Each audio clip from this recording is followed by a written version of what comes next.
Assalamualaikum warahmatullahi wabarakatuh.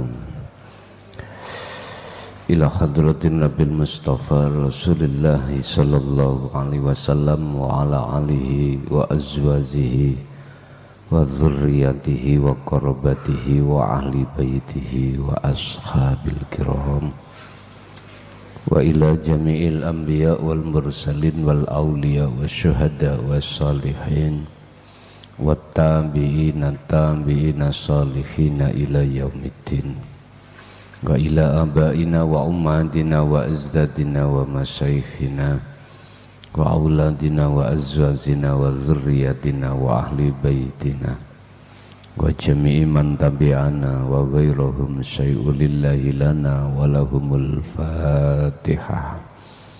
Bismillah.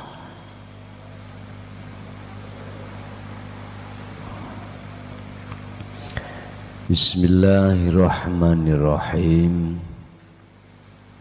Alhamdulillahi rabbil alamin wa bihi nasta'inu ala umurid dunya waddin. Asyhadu an la ilaha illallah wa asyhadu anna Muhammadan abduhu wa rasuluh. Allahumma salli wa sallim wa barik alaihi wa ala alihi wa ashabihi ajma'in, amma ba'd. Seluruh makhluk baik yang ada di langit ataupun yang ada di bumi, miturut surat Al-Isra ayat 44, semuanya itu bertasbih.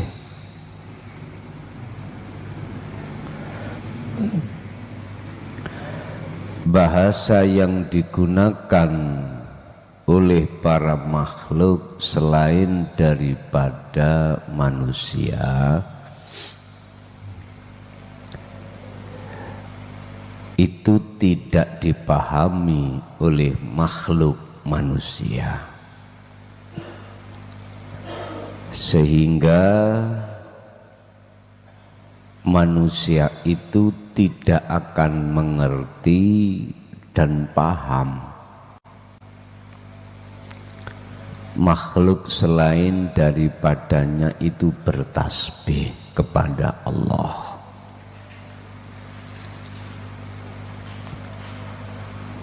Mereka memakai lughat bahasa kauniyah, itulah yang menyebabkan manusia itu tidak paham.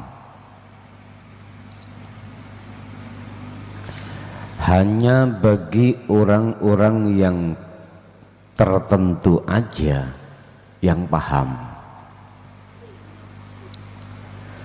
Karena ayat kauniyah itu tidak dibaca seperti kita membaca ayat-ayat yang tertulis. Tidak. Lughat kauniyah itu memakai perasaan, memakai bahasa yang murni, bahasa ilahiyah. Berhubung manusia itu memakai bahasa istimaiyah, maka manusia itu hanya pakai akal. Dengan kondisi manusia yang seperti ini kebanyakan Bapak Ibu, maka nggak mengerti kalau cagak tiang ini bertasbih, kalau rumput itu bertasbih, kalau gunung itu bertasbih, kalau air laut itu juga bertasbih, dan seterusnya dan seterusnya. Oleh sebab itu dalam kesempatan malam hari ini kita akan mengenalkan bahasa hewan, bahasa batu, bahasa air, bahasa tumbuh-tumbuhan. Iku bagaimana sih bahasanya?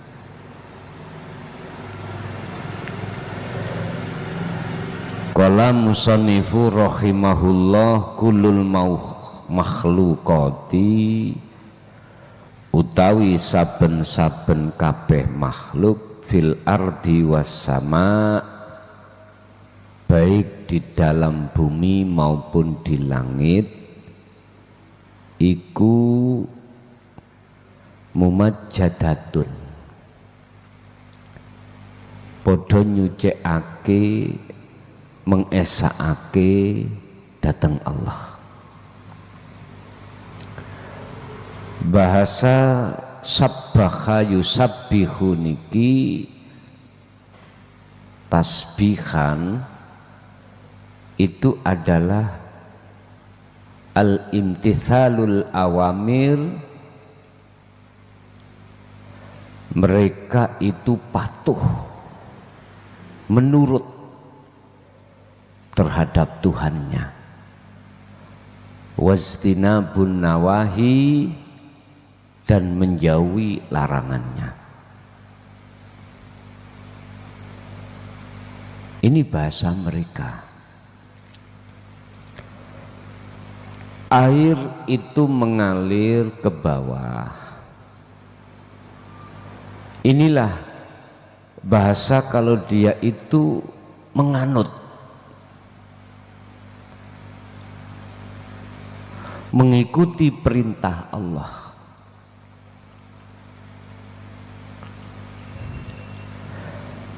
Tumbuh-tumbuhan yang diperintahkan Allah berupa hijau, dia nggak akan mungkin mau merah.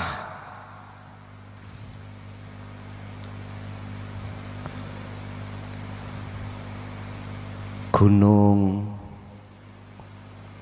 disuruh oleh Allah menjadi timbel atau beban bumi biar gak goncang, manut. Itu tasbih mereka. Al-imtithalul awamir wajtinabun nawahi, itulah bahasa mereka. Tasbihnya mereka itu. Angin diperintahkan Allah untuk ngisisi, menerpa, supaya asalnya panas enggak panas, nganut angin itu tasbih mereka. Air diperintahkan Allah untuk membasahi bumi, menyuburkan tanah-tanah yang kering, yang tandus. Manutnya mereka itu dari posisinya sebagai makhluk yang seperti ini, itulah tasbihnya mereka. Daun yang asalnya hijau, ketika dia itu sudah tua, dirubah oleh Allah warnanya menjadi kuning atau merah, asalnya subur menjadi layu. Manutnya daun yang seperti ini, itulah cara tasbihnya tumbuh-tumbuhan. Hewan sekarang, hewan diperintahkan Allah untuk manut, dimanfaatkan oleh manusia, seperti halnya misalkan ayam dijadikan sebagai barter atau rotasi kehidupan, entah itu dijual, entah itu disembelih, manut, itu tasbih mereka. Nafsu iblis diperintahkan Allah untuk hanya menggoda jenengan, manut nggoda, itu tasbihnya. Ini belum bisa diterima golongan amba. Cuman setidaknya Anda saya kasih tahu maksud cara bertasbihnya para makhluk baik di bumi maupun di langit. Malaikat disuruh Allah hanya berbuat baik-baik miturut dohir syariate manut. Malaikat nggak boleh seneng wong wedok ya manut.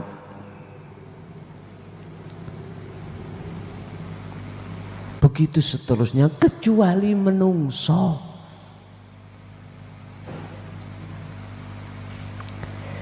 Dikasih sakit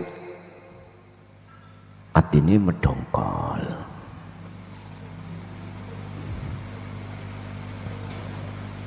Dikasih enak seneng, dikasih susah misuh-misuh. Padahal seluruh makhluk yang berani mengatakan dan menerima dan ngacung untuk menerima amanah hanyalah manusia.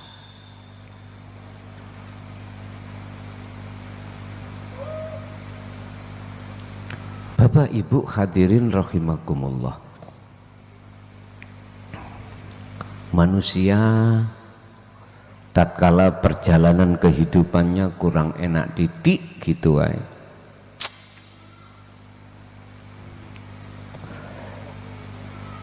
Gusti Allah dicaci maki lewat takdiri sing gak enak mau.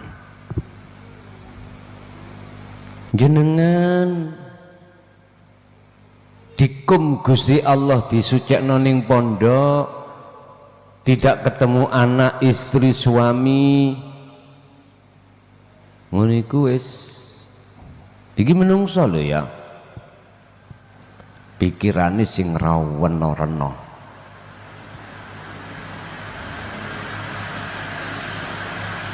Padahal kita tahu Pak, semua hewan melata itu sudah dijamin rezekinya oleh Allah. Kadang-kadang kita Pak ya sebagai manusia sandang, pangan, papan nggak seperti tetangganya yang lebih mewah itu aja hasut. Itulah manusia. Ngomong enggak ngono tak jotosi. Semua manusia itu Pak, kecuali orang sing dikecualikan, kecuali mereka yang paham dan mengerti bahasanya makhluk selain manusia.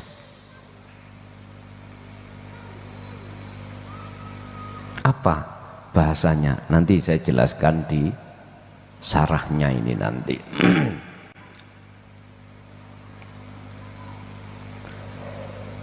Inilah yang membedakan antara makhluk manusia dan selain manusia pada umumnya.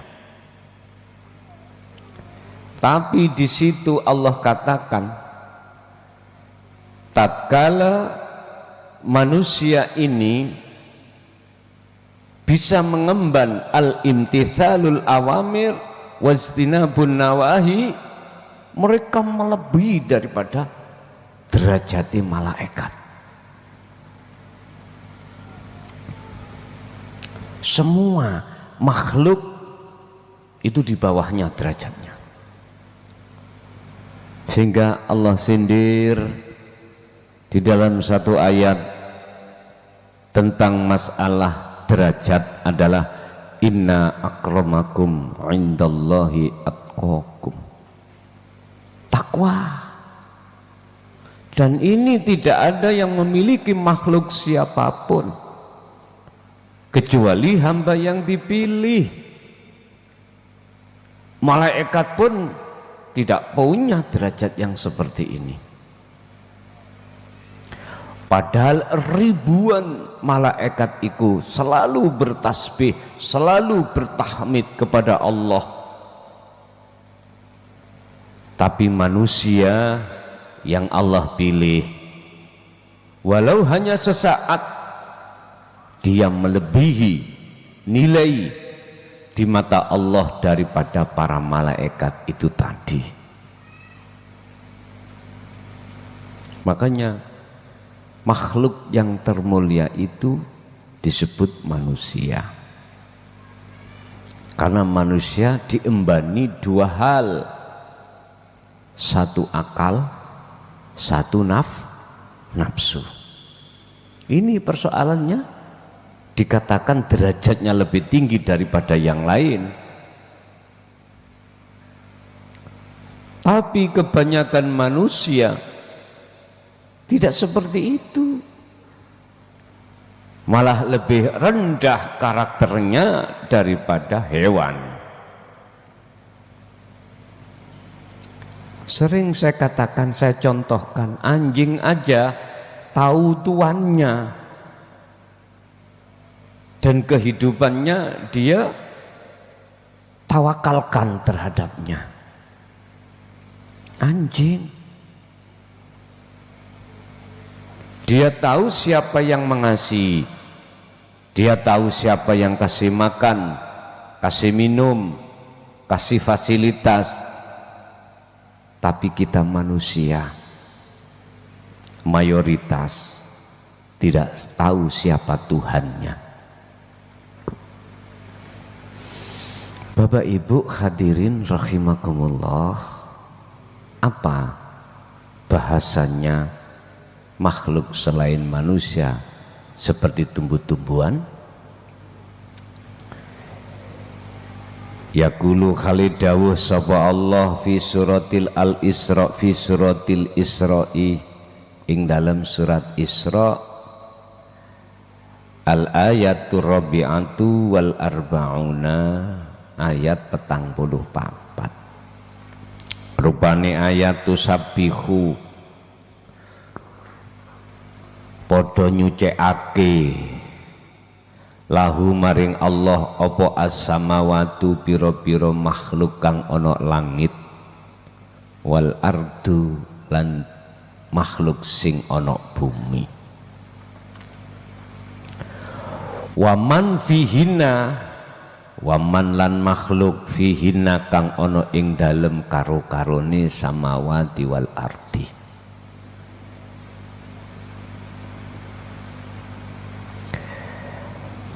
Makhluk baik yang ada di langit maupun yang ada di bumi dan mereka yang ada di dalamnya semuanya bertasbih, mensucikan pada Tuhannya.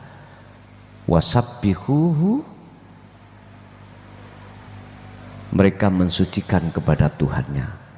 Mengesakan, maksudnya mengesakan, mensucikan. Mengesakan itu apa tuh? Meniadakan selain Tuhan yang lain. Hanya Tuhan tunggal lah yang menjadi tumpuan dirinya.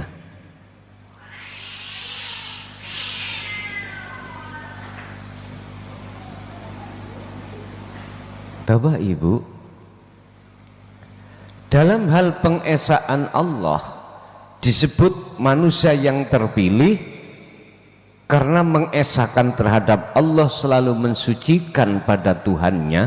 Bukan Tuhan itu tidak suci, maksudnya tidak suci ku dalam hati kita itu banyak Tuhan niku. Ketika itu jenengan bersihkan, berarti Anda termasuk golongan orang yang mengesahkan Allah. Sehingga ketika apapun yang Allah berikan terhadap kita secara rohaniah, Anda hanya bersaksi terhadap hidup, walaupun berbeda-beda secara lahir tampilan yang Allah berikan. Ono loro, ono waras, kadang sakit, kadang sembuh, kadang kita itu ada yang dimakan, kadang nggak ada. Loh, bagi hamba yang Allah pilih itu maksudnya mengesahkan, sudah nggak ada bedanya. Karena apa? Hatinya bersaksi, hatinya hanya memandang sejatine sopo kabeh iku sing kuwasa lan nguasai di situ. Tiada lain adalah Allahul Ahad, Allah kang esa. Inilah hamba yang Allah pilih, yang dimaksud mengesahkan.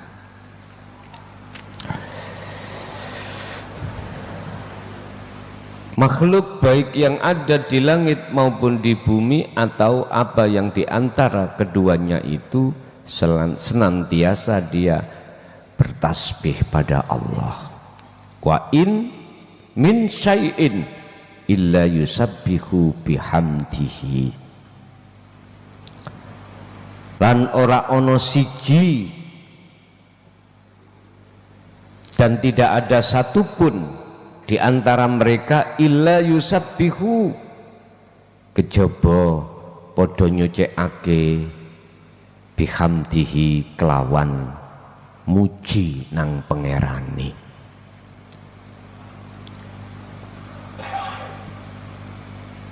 Walakin tidak ada satupun di antara mereka itu kecuali dia itu hanya bertasbih, mensucikan, mengesahkan terhadap Allah dan memuja terhadapnya. Akan tetapi walakilla tafqahuna, lan tetapi nih orang ngerti sapa manungso tasbihahu ing carane makhluk-makhluk selain manusia itu yang bertasbih, carane bertasbih kaya apa, bagaimana caranya dia bertahmid memuja terhadap Tuhannya, bagaimana manusia tidak tahu. Innahu sak temene Gusti Allah iku kana ana sapa Gusti Allah iku khaliman dat kang nyantun maha penyantun, ghafuron tur dat kang maha pengapura. Artinya apa? Walaupun di sini ada ayat walakilla tafqahuna tasbihahum, walaupun di sini ada ayat, akan tetapi manusia tidak paham, tidak mengerti cara bahasanya makhluk-makhluk lain ketika bertasbih dan bertahmid. Walaupun ada ayat ini menunjukkan seluruh manusia itu enggak ada yang tahu, tapi dengan keberadaan ayat innahu kana haliman ghafuron itu dikecualikan. Halim maksudnya penyantun di sini. Allah niku bersifat halus terhadap kita. Artinya jikalau kita masih di dalam kelompok yang tidak mengerti ditunggu Allah. Boten langsung dipateni.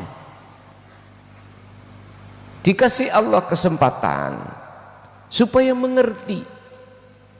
Ghafuron ini merupakan satu sifat yang menunjukkan kepada Allah bahwasanya Allah itu menunggu atas ketidakfahaman kita sebagai makhluk supaya paham dengan carane makhluk lain bertahmid. Di sepuro dulu. Artinya apa? Di antara berbagai banyak seluruh manusia itu tidak ada yang tahu kecuali mereka yang sudah dapat ampunan dari Allah. Siapa mereka yang dapat ampunan? Ya para kekasihnya. Siapa para kekasihnya? Yang mengikuti apa teladani Rasulnya. In kuntum tuhibbunallaha fattabi'uni yuhibbukumullah. Loh iki.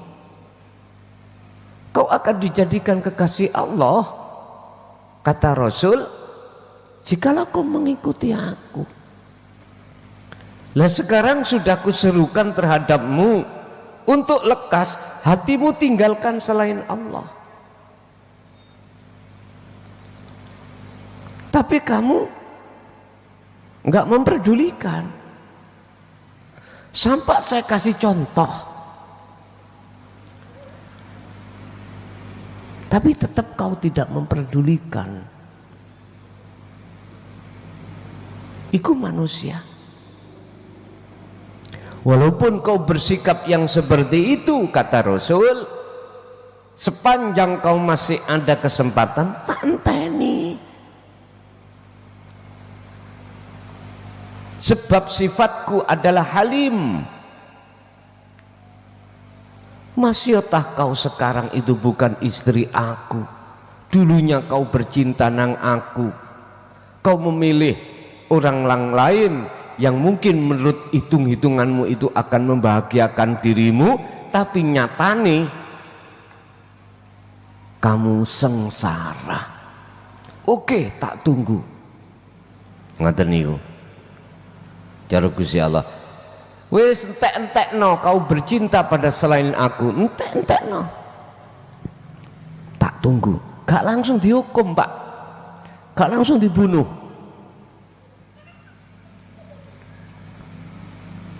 Kok umpama Pak, iki menungso ya.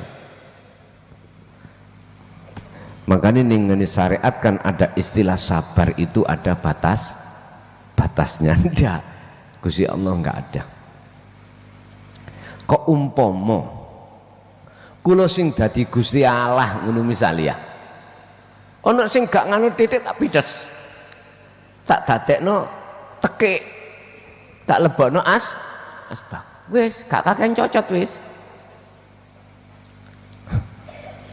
Ngoten lho istilah bahasa Mandarinnya itu seperti itu. Tapi Gusti Allah haliman wa ghafuron, masih menunggu. Dan sifat-sifat Allah itu masuk di dalam diri seorang Rasul Muhammad ibnu Abdillah. Dikala orang yang membenci, dia tidak membenci. Dikala orang yang mendrengkeni terhadap beliau, beliau tidak mau mendrengkeni, balas membalas enggak. Beliau tetap menunggu dan menunggu. Tapi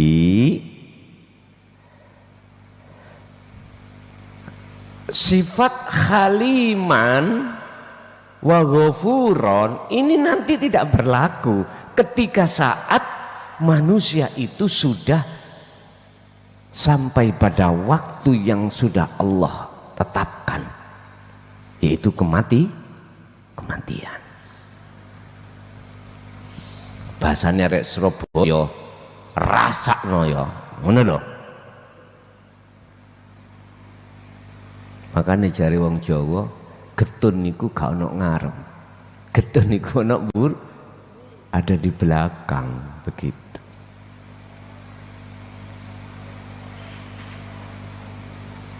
Wabimalan sebab opo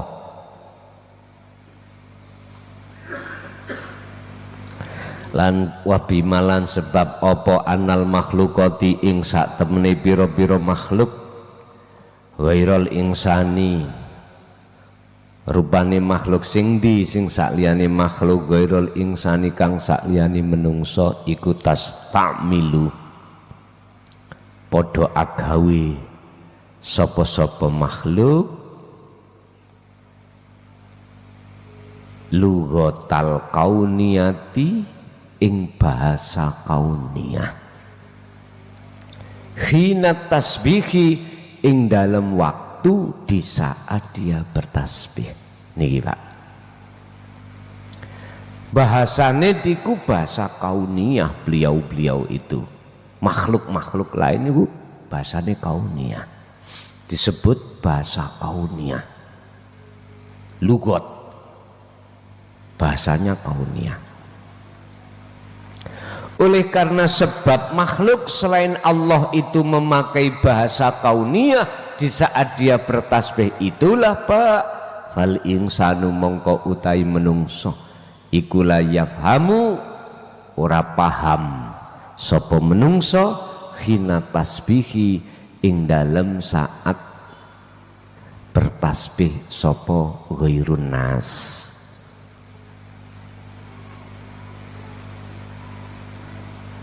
Terus bisa nih paham iku bagaimana? Yuk belajar bahasa kauniyah.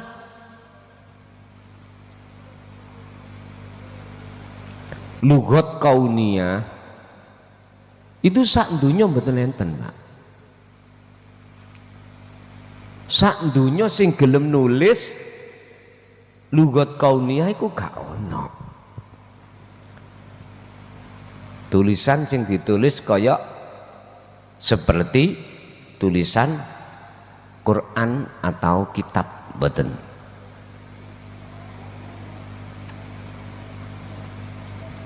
Bapak Ibu hadirin rahimakumullah.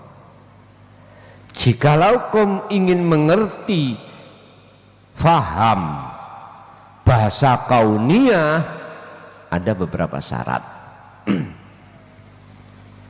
Apa syaratnya? Satu, ini sebetulnya sudah saya tuangkan di dalam kitab awal jilid pertama. Ada. Satu, Anda harus mengenal Allah, tidak hanya nama, tidak hanya sifat, tidak hanya dat, akan tetapi juga sak lebete zat sing ora iso kau sebut.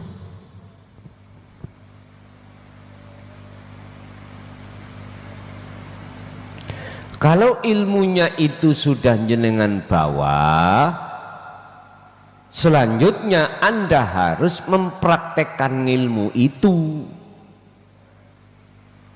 Prakteknya inilah yang sering kami sebut sebagai uzlah. Apa? Meninggalkan, meniadakan keakuan diri sebagai makhluk manusia dan menetapkan keakuan diri kang sejati yaitu Allah.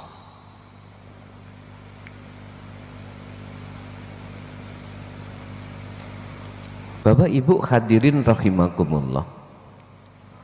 Orang-orang tua dulu Pak ya, kalau sudah diperintahkan meditasi atau bertapa, tujuannya cuma satu, hanya satu.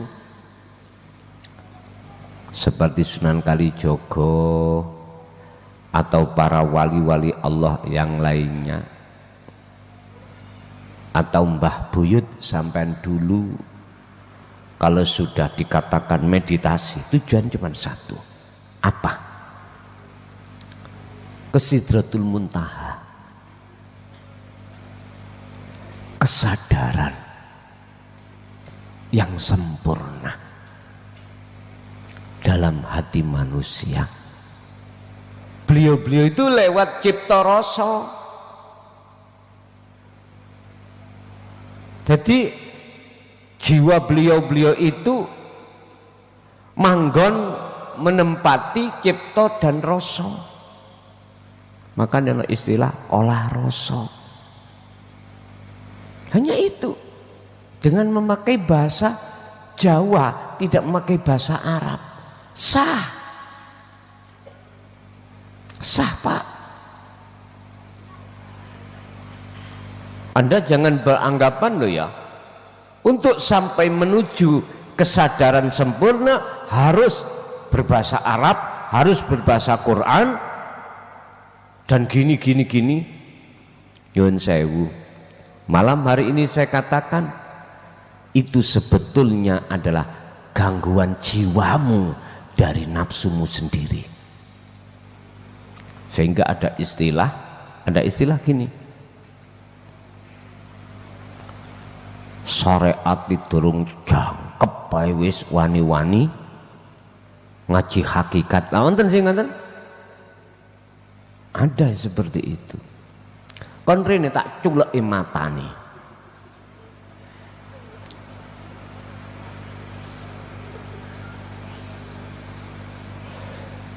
Kita harus tahu apa sih kedudukan syariat itu. Dan memang itu penting. Kedudukan ilmu syariah itu adalah sebatas menata ibadatul jawareh Anda. Ibadah sing bangsa jasmani. Lah sedangkan kaum manusia ada rohani. Enggak ada kaitannya perilaku jasmani dengan ilmu syariah. Ruhani itu hubungannya, ta'aluknya adalah ilmu hakikat, ilmu tauhid. Ngoten lho nih. Kok dicampur-campur ya? Mbuh dalane teko ndi ku? Mungkin bayine teko dengkul iku biyen.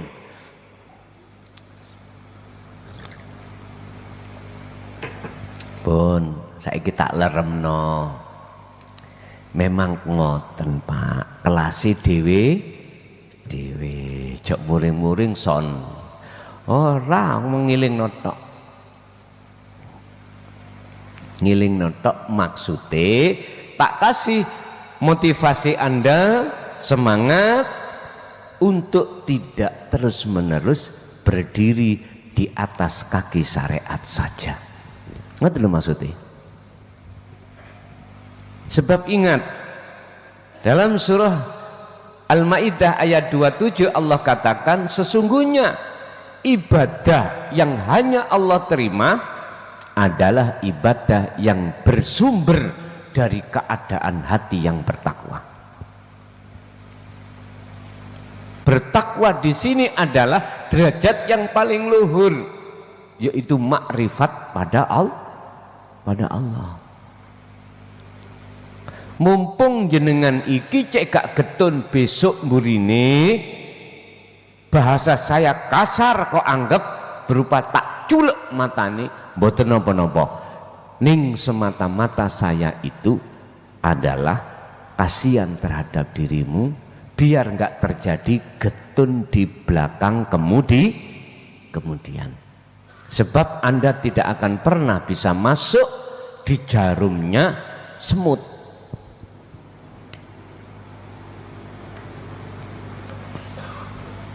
Anda tidak akan pernah bisa masuk di lubangnya semut.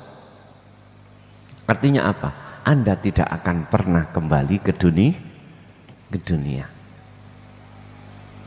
Gitu loh maksud saya.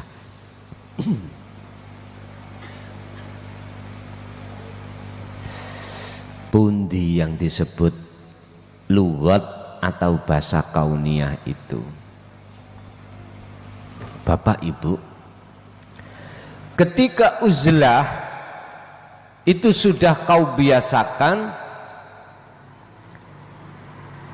di dalam hatimu, maka disitulah Anda diproses Allah terlebih dulu, atau Anda diajari Allah lewat bahasa-bahasa di dalam alam muraqabah sampai terhadap alam fana, sampailah alam ma'rifat. Di situ nanti Anda akan paham. Oh, ternyata tumbuh-tumbuhan yang sekarang hijau daunnya, terus berselang berapa hari, berapa bulan kok jadi kuning, itu adalah tasbihnya dia, lugatnya dia,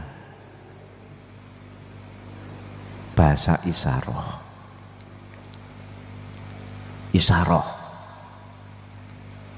Isaroh ya apa? Ketika saat dia itu di usia muda, iki pohon, dan ketika saat pohon itu masih banyak yang dimakan saripatinya tanah, dia kelihatan hijau royo-royo. Tapi ketika saat dia menjelang masa tua dan atau saripati tanah nggak ada proteinnya, dia akan mengering. Itu laksana seseorang kalau jiwanya tidak dikasih makan saripati, jiwa itu akan jadi jiwa yang mati. Lah, makanan jiwa adalah ngelmu, ngamal, istiqomah. Akhirnya bentuk-bentuk ayat kauniyah itu paham jenengan.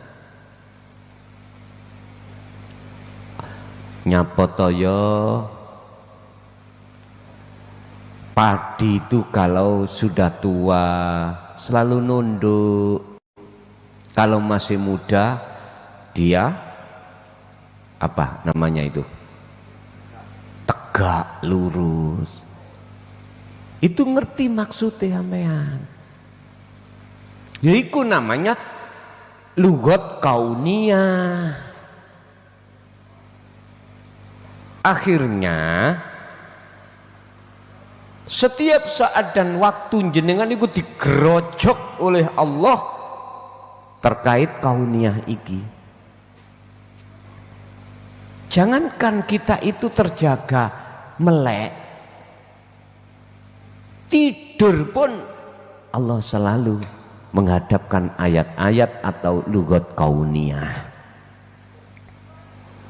Tapi walakinna la yafqahuna tasbihuhum. Kebanyakan mereka manusia mayoritas tidak paham,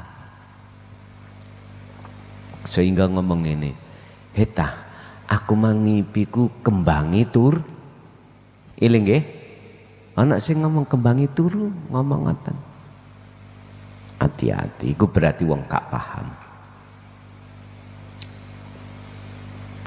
Dihadapkan Allah, diajarkan Allah lewat bahasa kauniyahnya, lewat kejadian-kejadian yang Allah hadapkan.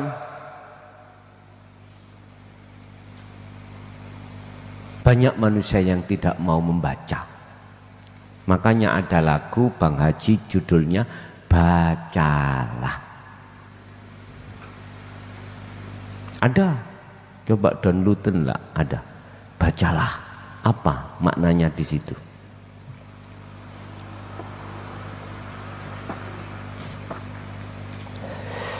Wadhalikalan utai mengkono li annahum. Apa isine dalika itu manusia yang tidak mengerti, gak paham dengan bahasa makhluk lain. Li'annahum karena sak temene manungso iku aktsarun nas, akeh-akeh menungso iku yungkiruna padha ngingkari alias la yu'minuna, tidak percaya ta'alimat tauhidi ing pengajarane atau ing ajarane ilmu tauhid.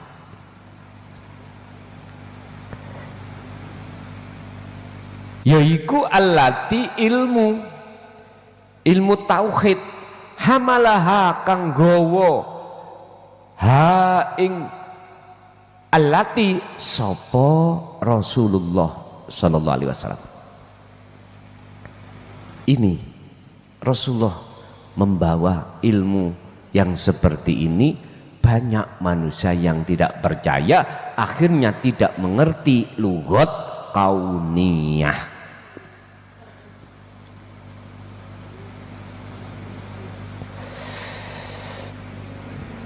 Ada ayatnya, ada hujahnya. Yaqulu Khalid dawuh sapa Allah taala fi suratil anbiya al ayatal khamisata wal isrina, tertuang di dalam surat al-anbiya ayat 25. Rupani ayat wa ma arsalna lan ora tau ngutus sapa aku Allah ingsun Allah min qablika kang saking sadurunge sira Muhammad,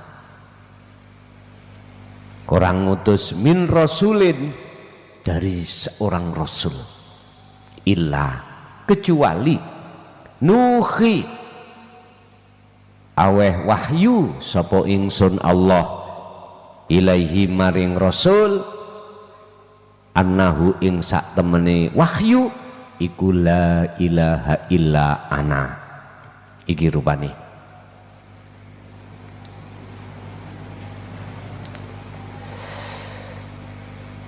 alasan manusia tidak mengerti dengan bahasa kauniyah itu dikarenakan mereka itu yungkiruna, mengingkari, menolak, tidak percaya terhadap ta'alimat tauhid, ajaran ilmu sejati, ajaran ilmu untuk mengesahkan pada Tuhannya. Allati sifati ilmu itu hamalaha kanggowo, yang membawa ilmu itu adalah utusannya Allah.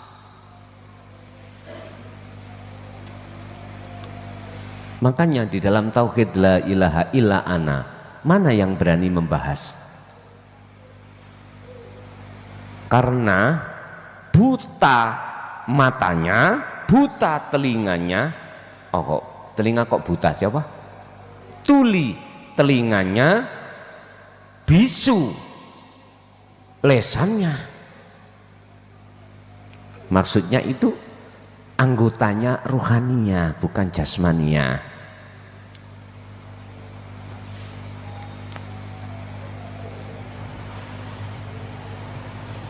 Sehingga ketika saat ada yang mau membahas tentang la ilaha illa ana, wis betul bendo, Pak. Tahu betul bendo? Bawa golok.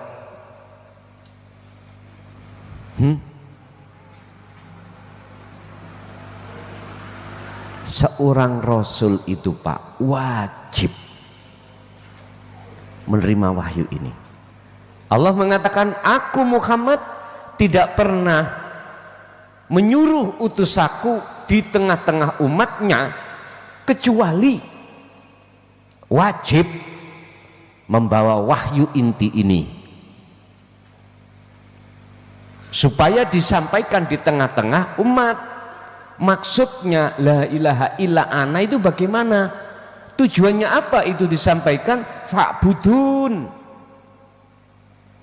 supaya mereka nyembahnya benar. Ngoten lho Pak. Ini lagi ada ulama atau seorang figur yang berani menyampaikan tentang la ilaha illa ana, entah figurnya itu bisa Quran, bisa enggak, bahasa lugat syariat ikut paham atau tidak paham, sudah Pak, ada kelompok yang ngobendo. Bahasa kinayahnya babendo, diserang Pak, serang supaya umat tidak percaya, bahkan berani mengatakan dzalika dolalah, itu sesat. Loh, ini fakta, dan hal itu pernah ku alami juga. Kondisi yang seperti itu kami alami.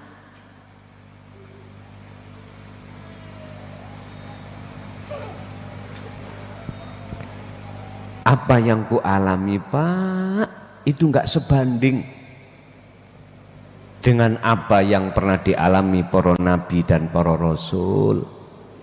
Enggak sebanding. Artinya beliau-beliau itu ingat mungkin jenengan sejarah, asbabun nuzulnya mengapa Allah memerintahkan hijrah Kanjeng Nabi dari Mekah ke Madinah. Apa?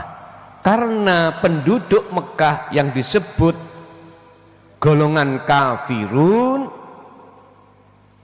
wa makarullah, tapi dia enggak tahu innallaha ma'al wallahu ma'ar raqiin. Kok mau raqiin ini apa? Wa makaru wa makarullah wallahu khairum makirin. Dia enggak tahu makar itu apa toh Pak? Berontak. Tapi dia tidak tahu lebih baik berontaknya Allah. Enggak nyadar. Akhirnya Allah menyuruh terhadap beliau untuk meninggalkan kota Mekah menuju kota Madinah. Karena penduduk di situ yang dipimpin oleh abu-abu itu rapat pleno memberikan sayumbara, siapa yang bisa membunuh Muhammad akan kuberikan hadiah bla bla bla bla bla.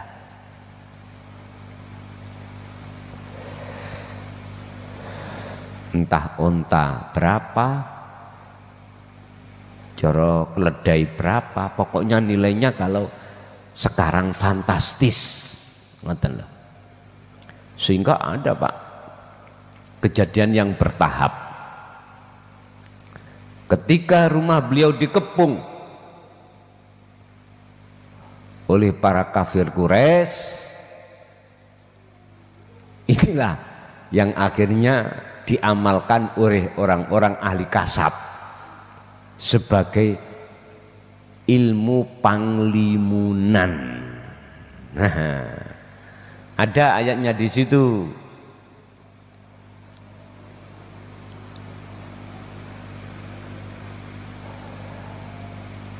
Artinya orang-orang yang sudah mengepung rumahnya beliau, bayi tahu rumahnya beliau itu, ketika Rasul keluar itu nggak ngerti.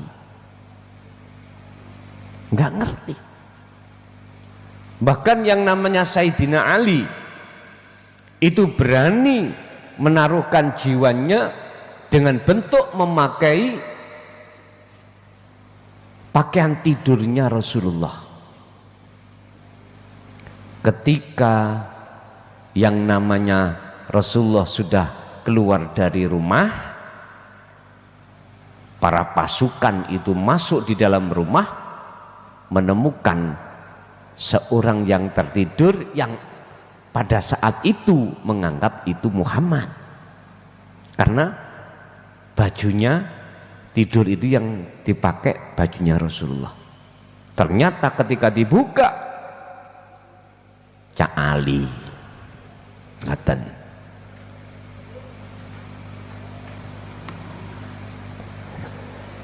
Tapi tidak cukup sampai di situ, Pak. Dikejar terus.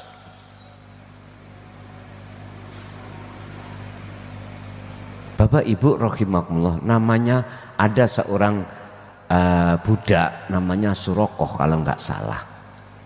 Ya Surokoh atau siapa itu saya lupa.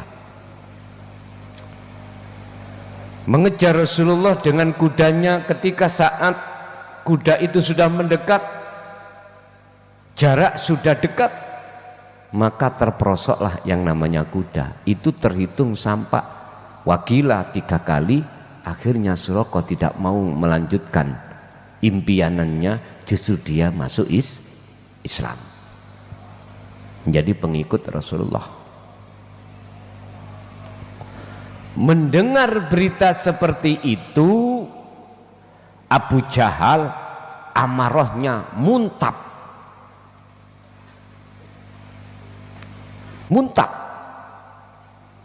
dan berprinsip jangan sampai Muhammad enggak ketangkep. Berbagai kejadian ketika saat masuk di dalam gua dengan Abu Bakar juga begitu. Sampailah di kota Madinah sehingga beliau disebut sebagai kaum Muhajirin, dan kaum Madinah itu disebut sebagai kaum Ansorin. Mengapa kaum Ansor? Penolong. Akhirnya pasukan kafir Quraisy berhadapan dengan kaum Ansor. Ternyata kaum Ansor itu apa, Pak? Pengikut setia Nabi Isa. Pengikut setia, di antaranya di dalamnya itu adalah pengikut setia Nabi Isa. Dijajal ngen-ngenen ning akalmu.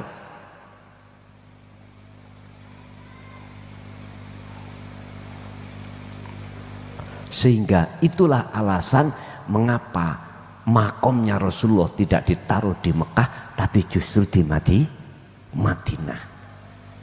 Bukan tanah kelahiran. Mekah justru tempatnya orang yang mewah-mewah. Mengapa Rasulullah malah ditaruh di tempat sepi? Itu ada ceritanya dari situ, Pak. Makanya awak dewi gue alah sak kukune diintimidasi sak kukune. Kemarin ada jamaah daerah Jawa Tengah yang minta dukungan terhadap saya untuk sabar menghadapi kondisi di mana beliau ketika menyampaikan dinut tauhid itu wis diserang kiri kanan atas. Oke, saya dukung.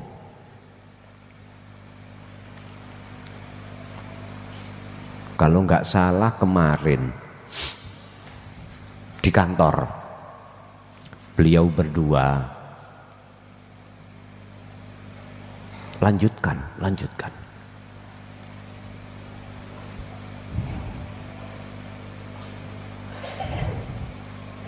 Dasarnya ada ku anfusakum wa alikum nar. Harus jangan takut ini. Lah apa isi di dalam wahyu itu? Kesimpulannya la ilaha illa ana adalah pengesaan diri terhadap diri sejati. Nek cara Jawa apa intine tujuan utama ajaran ilmu sejati itu apa? Mek situ manunggaling kawula Gusti. Iki wong Jawa lho ya. Ini maksudnya la ilaha illa ana. Diawali dari nafi dan diteruskan isbat, meniadakan wujud selain urip kang sejati termasuk dirinya makhluk itu. Kalau ini sudah ora ada, tidak ada, sudah fana, maka yang nyata adalah diri sejati, yaitu wujud sak temeni wujud, yaitu Allah Subhanahu wa ta'ala. Tapi jikalau hati masih dipenuhi oleh wujud selain wujud kang sejati, jangan harap tujuan kita meditasi, tujuan kita kholwat, tujuan kita solo bisa sampai ke wusul pret, ora iso.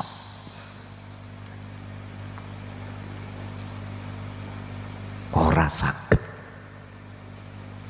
Apalagi di dalam hati ditambahi lagi rasa rumangsa ahli ibadah, rasa rumangsa ahli kitab, rasa rumangsa ahli Quran.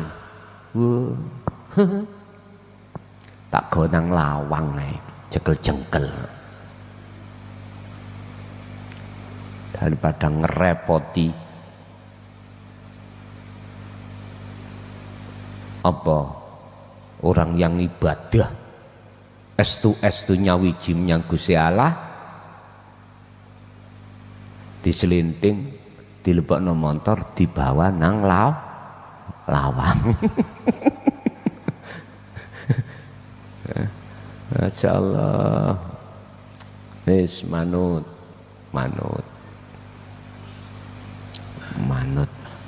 artinya golongan-golongan kita yang yang belum mengenal Allah itu sebetulnya disebut wong stres. Nggih. Lah wong Gusti Allah ning awake dhewe bendino diopeni, napas ditokno dilebokno, mripat diketokno, telinga dirungokno, cangkem sing asale gak iso mangap ngono kuwi lho. Kok iya kok cik kebajute malah kita tinggalkan, cari iman pada yang lain, cari kekasih kepada yang lain, alias kita lalai selalu terhadap Tuhan kita, terhadap bendoro kita, terhadap Tuhan kita, terhadap yang esa itu. Makanya tadi saya katakan lebih baik, lebih mulia anjing yang tahu tuannya setiap saat, yang mengasihi, yang memberi makan minum, daripada kita yang selalu melalaikan Allah. Itu di mata Allah nesu wong Rasulullah itu dihadirkan di tengah-tengah umat iku tujuannya adalah qattabayyana rusdu minal ghoi atau minaz zulumati ilan nur, memberikan cahaya terhadap hatimu yang gelap ini. Berhubung kebanyakan menungso wis gak paham, akhirnya mengembang salah faham. Nek wis salah faham digawe fitnah wis saruha. Makanya mengapa para kekasih Allah dulu daripada banyak fitnah lebih baik diem, gak gelem nyampe no. Jadi ini ya apa? Kita sebagai umat pekok nang Gusti Allah, ibadah syukur ngibadah, jungkar jungkir, tapi hati ini andoh jauh dari bendoronya Tuhannya.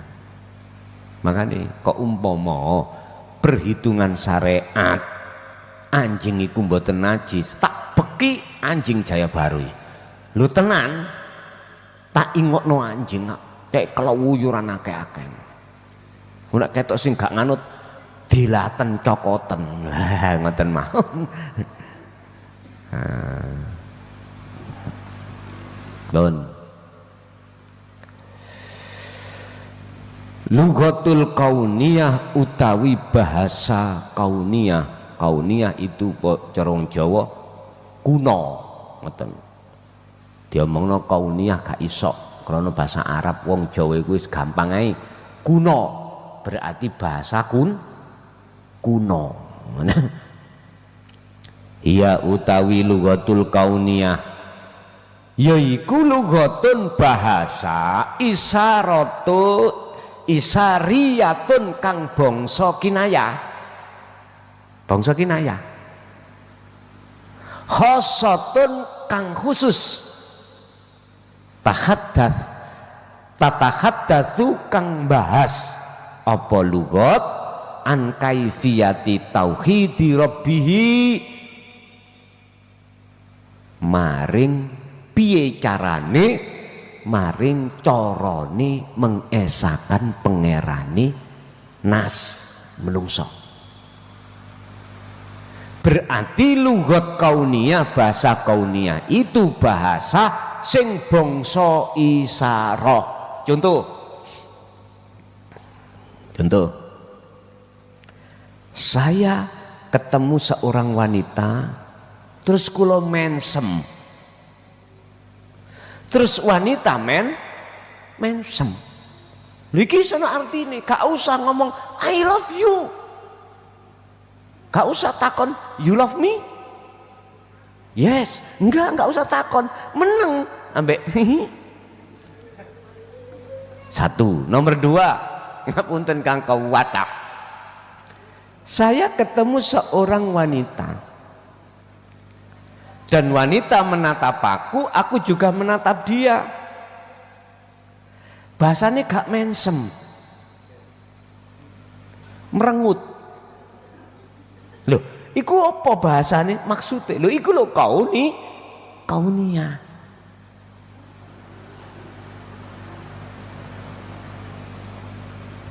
Daun menjadi hijau. Itu kauniyahnya. Sehingga dikatakan dia selalu bertasbih, ada di situ. Hewan, kucing apa kok meong? Kok gak keliru suarane kambing mbek, ana kucinge mbek. Nah, ora tumon toh? Ora tumon. Bahasane dhewe. Sapi ya ngono. Ora tahu diceluk sapi kupus terus meong, mboten nate. Meong tok. Begitu juga yang lainnya.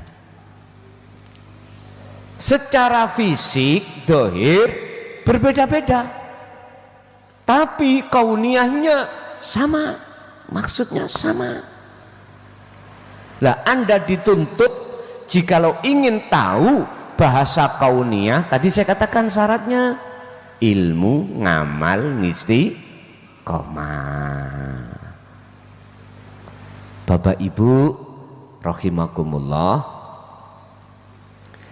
mohon maaf jadwalnya hari ini itu saya di Malang, tulisannya holnya Mbah Badri Malang, tapi dataku orang ono alamate Sherlock ya ora enek.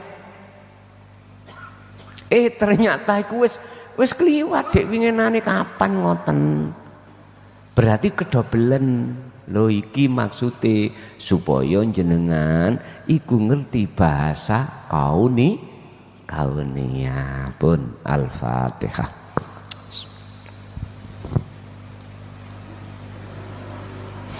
Akhirul kalam. Assalamualaikum warahmatullahi wabarakatuh.